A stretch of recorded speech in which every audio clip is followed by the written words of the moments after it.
I thought it was just another empty train ride home, until I noticed him, always in the same seat, always reading. We never spoke, not at first. But silence has its own way of pulling two lonely souls closer. And what started as a glance quietly became everything. The city at night was a different kind of alive, quieter, lonelier, the sounds more distant and hollow. For Silas, that was when the world made the most sense. He had always been a night person, not because he loved the dark, but because he understood it. After his partner passed away 3 years ago, silence had become a constant companion, wrapping itself around his routines like a second skin. The metro was one of the few places where that silence felt shared, not imposed. It was on one of these late rides home, beneath the hum of fluorescent lights and the low rumble of wheels on tracks, that he first noticed the man. Silas didn't usually pay attention to the few faces who dared the last train. Most passengers kept to themselves, headphones in, eyes down, waiting for their stop like a sentence nearing its end. But this man was different. He sat with a kind of ease, not slouched, not tense, just present. Maybe that was what caught Silas' attention. Or maybe it was the stillness in his posture, the gentle way his hands held a paperback book instead of a phone. The man had gray streaks in his dark hair, the kind that told stories of age without surrender. He looked to be in his early 50s, perhaps a few years older than Silas himself. His face was expressive even in rest, thoughtful, composed, yet with eyes that had clearly seen too much and still found room for curiosity. He wore a worn brown coat, not fashionable but functional, and scuffed shoes that had walked through life rather than around it. Silas didn't stare, not really, but in the reflection of the windows, he let himself observe. One stop, then another. The man didn't get off. They shared 3 stops together that first night, and not a single word passed between them. But something passed, something subtle, something quiet. Silas wasn't sure if the man noticed him, but the faintest of glances exchanged just before the train doors opened suggested otherwise. It wasn't recognition. Not yet. Just awareness. The next night, the man was there again. Same car, same book, same seat. Silas took a different place this time, a little closer. Not directly across, not next to him, just near enough to feel the shift in space. The kind of proximity that might be coincidence, but wasn't. This time, when their eyes met, the man gave a slight nod. Polite, neutral, but it lingered. It went on like this for days. They didn't speak, didn't smile, didn't move toward or away. But they arrived at the same time. They left at the same station. And in between, they shared a silence that felt intimate. Not romantic, not yet. Just a kind of shared understanding that neither had words for. For Silas, it was unsettling and comforting at the same time. He hadn't allowed anyone into his emotional orbit in years. After Mark died, there was no room. He had become a creature of habit. Early evenings, simple meals, long walks that led nowhere. He kept people at a polite distance. It was easier that way, cleaner. But the man on the train complicated that. He had a presence that couldn't be ignored. He wasn't flashy or loud, didn't command attention. Yet Silas found himself looking forward to seeing him. His mind, usually occupied with the dull grind of work or the ache of memory, now wandered toward those few minutes of quiet company on the train. One night, the train briefly stalled between stations.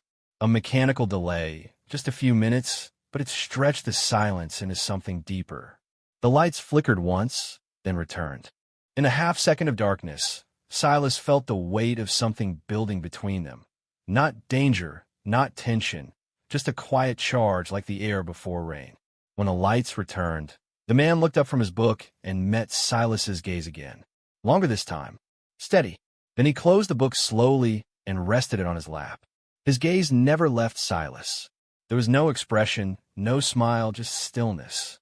The train lurched forward again, the moment broken, but Silas's pulse had changed. Something had shifted. He didn't even know the man's name, and yet he felt as if he'd been in conversation with him for weeks. The silence they shared felt like dialogue in its own right, a language of glances, of presence, of simply choosing to return night after night. At his stop, Silas stood, and for the first time, he hesitated before leaving the car.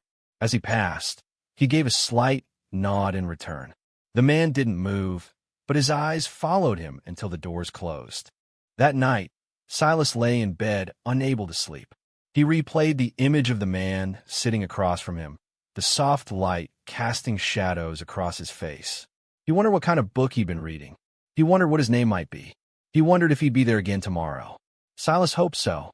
And somewhere deep inside, beneath layers of dust and careful solitude, a forgotten feeling stirred. The nights were getting cooler. Autumn had crept in without fanfare, painting the edges of the city in gold and rust. Silas noticed it mostly in the way his fingers curled deeper into the sleeves of his coat when he waited on the metro platform. The metal benches felt colder now. The air carried a weight that summer lacked, a kind of slow finality. But the train was warm, and he always chose the same car, the one at the far end, where it was usually quieter. The man was there again. Of course he was. Silas had come to expect it, though he never admitted that to himself. This time, the man wasn't reading poetry or theater like before. Silas noticed a new book in his hands, a memoir by the look of it. He caught the title in a passing glance, something about memory and survival, and thought it fitting. The way the man read was different from most. He didn't rush, didn't skim. His eyes moved slowly, deliberately, as though he wasn't just consuming the words but measuring them. Silas sat a little closer that evening, not next to him, but within reach of a quiet exchange if either of them dared break the unwritten rules of distance. He didn't. Neither did the man. But something had changed. They were both aware of the proximity now. The glances lasted longer. The air between them felt more charged. It wasn't tension, not quite. It was something softer, more delicate, like the moment before a note is struck on a piano. Silas found his gaze drifting more often, not just to the man's face, but to his hands. They were strong, slightly veined, fingers curled around the book's spine with care. He looked like someone who had built things once, staged sets, maybe, or was something less literal. There was a presence in him that didn't fade into the background like most people did. They passed 2 stops in silence, the train gliding through the dark veins of the city. The rhythm of motion was familiar, but now Silas associated it with something else. Expectation. Not knowing what would happen didn't feel so bleak anymore. At the 3rd stop, someone boarded and sat nearby, a young woman on her phone. The spell broke slightly. The quiet cocoon they'd shared for the last few nights was pierced by soft tapping and whispered conversation. Silas didn't mind. Life continued around them. But he noticed the man close his book and glance around, as though reminded of where he was. Their eyes met again, and this time Silas spoke. Just one line. "Is it good?" He regretted it immediately. The question felt clumsy, unnecessary, like stepping too hard on fresh snow. But the man's face didn't harden. Instead, he nodded slowly, eyes thoughtful. "It is," he said softly, "sad but honest." His voice had warmth in it, a slight gravel, the kind that made every word feel like it had been considered first. Silas nodded, not trusting himself to say anything else. That was enough. The rest of the ride was quiet again, but the silence had shifted. It was no longer the silence of strangers. It was the quiet of 2 people sharing space with permission. As the train neared their usual stop, the man stood first, tucking the book under his arm. Silas rose a moment later. They stood shoulder to shoulder for a few seconds near the door, close enough to feel each other's presence. Neither spoke again. When the train hissed to a stop and the doors opened, they stepped out together, not in sync, but not apart either. Their steps fell into an accidental rhythm down the platform. Then the man paused, adjusting the scarf around his neck, and Silas walked a few steps ahead before turning to glance back. The man offered a faint smile, almost a smirk, and then turned toward the opposite exit. Silas watched him go until the figure disappeared into the tiled corridor. That night, he couldn't focus on anything. Not the emails he tried to answer, not the dishes stacked in the sink, not the book on his nightstand. His thoughts kept circling back to that voice. The way it sounded over the hum of the train. The softness of that answer. Sad but honest. The word stayed with him. He thought about the next ride, already picturing the way the man sat, the way the pages turned in his hand. He imagined saying more, asking about the book, about what else he read. He imagined learning his name. It was strange how quickly something so small could become a part of his day. A glance, a nod, a voice, a moment. He didn't know what it was building toward, if it was anything at all, but it gave the train rides a new texture, a new purpose. He didn't feel so alone anymore. There was something about repetition that Silas used to find comfort in. Same coffee in the morning, same route to the station, same bench, the same subway car, 4 from the front, the one with the slightly flickering light above the door. But lately, the comfort wasn't in the routine. It was in the possibility, the chance that he would be there again. And he always was. The man with the book, though lately there were no books.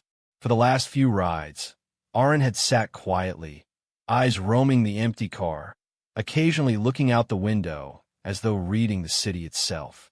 Silas had learned his name only by chance. Overhearing it on a phone call the man took one evening before the train descended underground. Just one name, spoken softly. It's Aaron. He didn't use it yet. The moment hadn't come. But knowing it made the man feel less like a dream and more like someone real, someone reachable. The silence between them had become its own language. A shared understanding made up of glances, small nods, the way they always sat 2 seats apart, never right next to each other, but always close enough. Sometimes their knees nearly aligned, toes pointing in the same direction. That closeness felt intentional. Neither of them pushed beyond it, yet neither pulled away. It was during one such ride, on a Thursday when the train was particularly empty, that something shifted again. They had just passed the central station when the car gave a lurch and then slowed, stopping abruptly in the middle of the tunnel. A mechanical failure, maybe a signal delay. The announcement crackled through the intercom, but was barely audible. The lights flickered once, then again, then off. Only the dim emergency lights remained, low, orange, humming faintly above the windows. The tunnel outside was pitch black. The sound of the engine faded, replaced by silence that felt thick, heavy, the kind of silence that forces attention inward. Silas sat motionless, unsure whether to look toward Aaron or away. The air felt charged, not dangerous but suspended. In that strange half-light, the car seemed smaller. Time felt slower, and the space between them, it might as well have disappeared entirely. Aaron shifted slightly, just enough to rest his elbow on the side of the seat, fingers drumming once against the fabric. The gesture wasn't loud, but it broke the stillness in a way that grounded Silas. He exhaled, only then realizing he'd been holding his breath. Their eyes met, not briefly this time, not by accident. It was direct, quiet, and full of something neither of them had spoken aloud. Silas wondered what Aaron saw in him in that moment. The lines on his face, the tension in his shoulders, the grief that hadn't quite loosened its grip after all these years. He felt seen, not inspected. And that was new.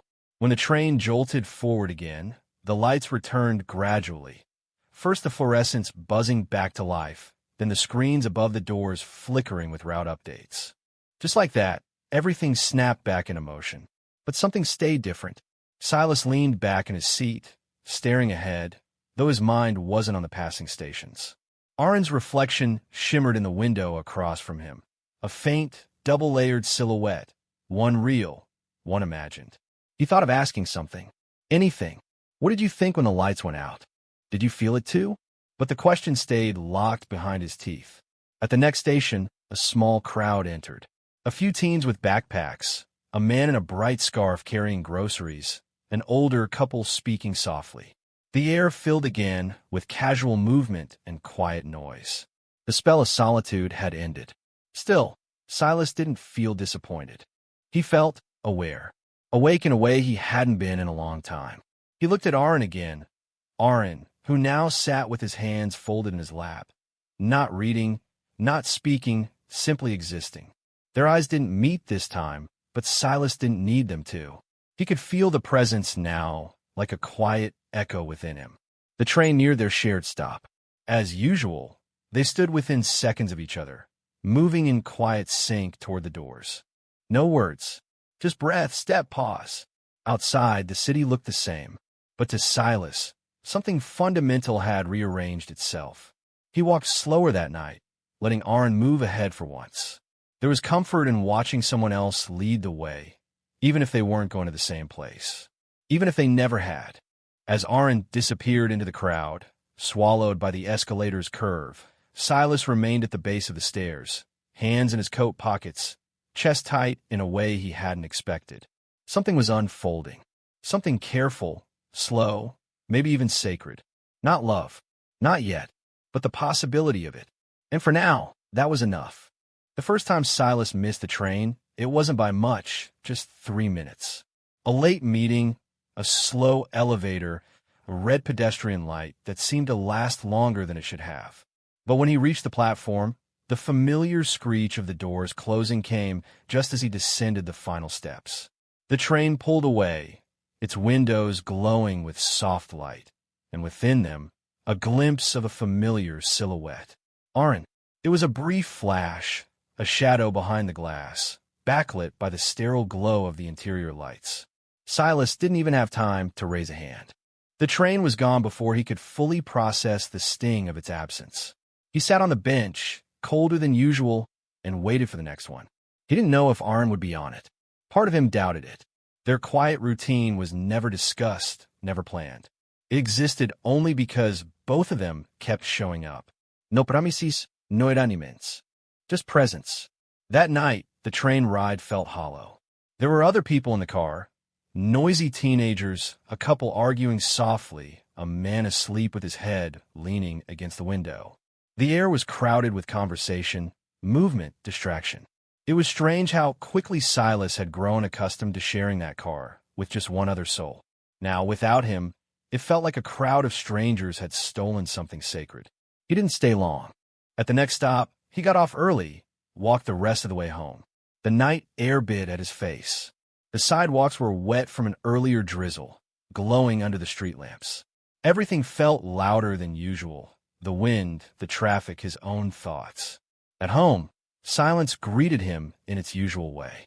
But now it felt different. Not comforting. Not familiar. Just empty. Over the next few days, Silas found himself unsure. Hesitant, even.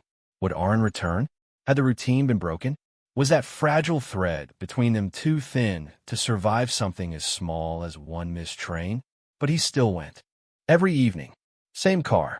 Same time. And then, on the fourth night, Aaron was there. He sat near the back, coat draped across his lap, a coffee cup in hand. He wasn't reading, just watching the window. When Silas stepped onto the train, his chest tightened involuntarily, a subtle rush of breath escaping his lips before he could catch it. He moved toward his usual seat, careful not to walk too quickly. As he sat down across from Aaron, not beside him, not yet, their eyes met. Aaron gave a small nod, a gesture simple enough to mean anything, or everything. Silas returned it, and for a while, they rode in silence again. But the silence had changed. It was softer now, less guarded. It felt like forgiveness, even though nothing had been done wrong. That night, the ride was slower. Or maybe Silas just wanted it to be. When the train reached the midway point, Aaron finally spoke. I wasn't sure if you'd come back. His voice was quieter than usual, but steady. His eyes didn't waver. Silas hesitated before answering. Neither was I. That was all. They didn't explain further. It wasn't needed. They reached their stop a few minutes later. The doors opened, and the cold night spilled into the car. This time, they walked together, not in silence, but with something unspoken between them. Their steps were quiet, measured, not quite side by side, but no longer drifting apart. They paused near the exit, where the tiled hallway split in two directions. Aaron looked at him then, longer than usual. His eyes were tired but kind. There was no smile on his face, but his expression held something else. Recognition, maybe. The quiet relief of knowing someone had returned, even without being asked. Next time, Aaron said, almost more to himself, I'll wait a little longer. Silas wanted to say something, to acknowledge what had shifted between them. But his voice didn't rise. He simply nodded, and that was enough. That night, he lay awake again. But it wasn't restlessness. It was something warmer. The thought of Aron's presence, the stillness they shared, looped through his mind like music with no words. He didn't know what any of it meant. Not really, but it didn't feel accidental anymore. This was not routine, not habit. This was a connection being built slowly, deliberately, on quiet evenings between stations. And even though they hadn't touched, even though no promises had been made, Silas felt it growing stronger. He wasn't waiting for love. He wasn't expecting it. But for the first time in a long while, it didn't seem impossible. Summer's edge had long since passed. The nights came earlier now, and with them, a softness that settled over the city like a blanket. For weeks, Silas and Aron had shared a space that was neither private nor public, yet felt entirely their own. The metro car, humming quietly through its underground path, had become something sacred, a world between worlds. Neither of them said it, but both knew it. On the last Friday of October, the train was emptier than usual. The city had grown colder, and with the chill came fewer passengers willing to linger late. Silas arrived first this time. Aron entered 2 stops later, his coat already dusted with the early signs of frost. He sat beside Silas, not across, not at a distance, just beside him. They didn't speak at first, but the silence wasn't awkward. It was shared, familiar, the kind that comes after trust has quietly settled into place. The train moved steadily, the world outside reduced to shadows and reflections. Fluorescent lights buzzed softly above them, casting pale halos on the floor. Silas watched Aron's hands rest in his lap, still as stone but relaxed. No book, no coffee cup, just presence. For the first time, Silas found himself studying the lines on Aron's face without shame. The slight dip near the corner of his mouth, the crease between his brows. They spoke of years lived fully, painfully, beautifully. And yet, beside him now, there was still something open in him, something unfinished. At one point, the car swayed a little harder than usual, and their shoulders touched. Not dramatically, not unexpectedly. Silas didn't pull away. Neither did Aron. They remained like that, quiet, connected, through 4 stations. Then Aron turned to him slightly, his voice low, almost hesitant. "I used to hate this time of year." Silas looked over. Aron's gaze was on the window now, watching his own reflection. Too quiet, too easy to get lost in your own thoughts. Silas nodded slowly. He knew the feeling well. The weeks between autumn's end and winter's arrival held a strange kind of weight. A soft heaviness. A season for memories. "But not tonight," Aron added after a pause. "Not with you here." The words weren't romantic. Not exactly. But they didn't need to be. There was affection in them, quiet and true. Silas's throat tightened slightly, but he said nothing. He just listened. It felt like the right thing to do. As the train neared the final station, they didn't move. The usual ritual, standing early, preparing to part ways, was absent. They stayed seated, letting the car slow to its final breath. The doors opened. Cold air rushed in. Neither of them stood. Aron finally looked at Silas, the corners of his mouth lifting. Not quite a smile, but close. His hand moved slowly, resting lightly on the edge of the seat between them. Not reaching, not grabbing. Just waiting. Silas didn't hesitate. His fingers brushed against Aron's, tentative at first, then more firmly. Their hands remained like that. Simple contact, no pressure, no urgency. Just presence. Outside, the platform emptied. The sound of footsteps faded. Inside, time held still. Silas finally spoke, barely above a whisper. "Walk with me." Aron nodded. They stood together, hands still lightly touching. As they stepped off the train, the doors closed behind them with a soft thud. The lights above flickered once more, then settled. The station was nearly empty. A janitor pushed a cart down the far end. Music echoed faintly from someone's earbuds in the distance. But none of it mattered. They walked slowly, their steps echoing off the tiled floor. Neither rushed. Neither led. They simply moved together, letting the rhythm of their walk speak in place of anything else. At the top of the stairs, just before the station opened up to the street, Aron paused. The night air was sharp, but not biting. The city above was quiet, save for the occasional car or rustling leaves. Lights glowed in the windows of buildings, warm and distant. Silas looked up at the stars, sparse but present. Aaron followed his gaze. For a moment, they just stood there, and then quietly Silas said, "This felt like a beginning." Aaron didn't answer. He didn't need to. He reached into his coat pocket and pulled out a piece of folded paper, small, worn at the corners. He handed it to Silas, eyes gentle. A name, a number, no expectations, just a door left open. Silas took it. His chest felt full of air, of possibility, of something he hadn't dared name in years. They didn't kiss. They didn't hold each other. But as they stepped into the night, side by side, something deeper settled into place. Not everything needed grand gestures. Sometimes it was enough to sit beside someone on a quiet train and find that, in all the silence, something had spoken.